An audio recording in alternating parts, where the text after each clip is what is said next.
then it stops recording. But if you just hold it and you let go, then it just stops.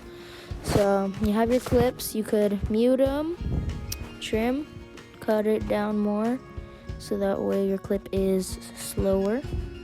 Well, not slower, but like smaller. And you could split it in half or wherever you want.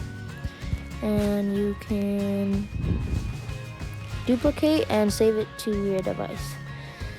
So firstly we have, if you push this little camera, you can put a photo or a poster. So we're gonna do poster, and I'll pick happy birthday because why not? All right.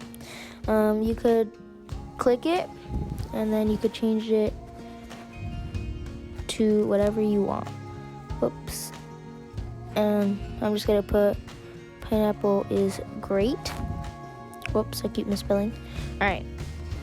And then you just hold it, and bam, it does your poster, and you let it go.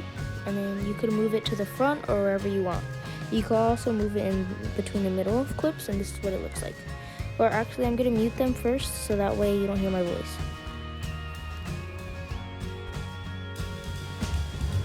I also added some music in the background, so I'll show you how to do that. You click the little music note right here, and then you go to soundtracks, and you could pick whatever song you want. For me, I like Springtime. I don't know why, but yeah. And then after you're done putting your music, you just put done. You go to filters. You could add whatever filter you want. Look, let me show you. Look, comic book, comic mono.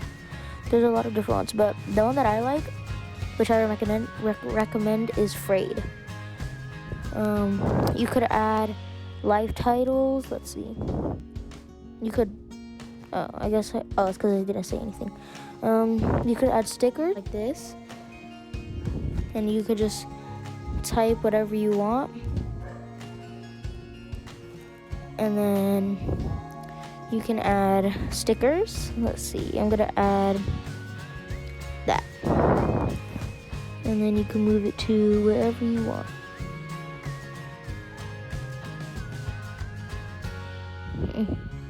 Alright.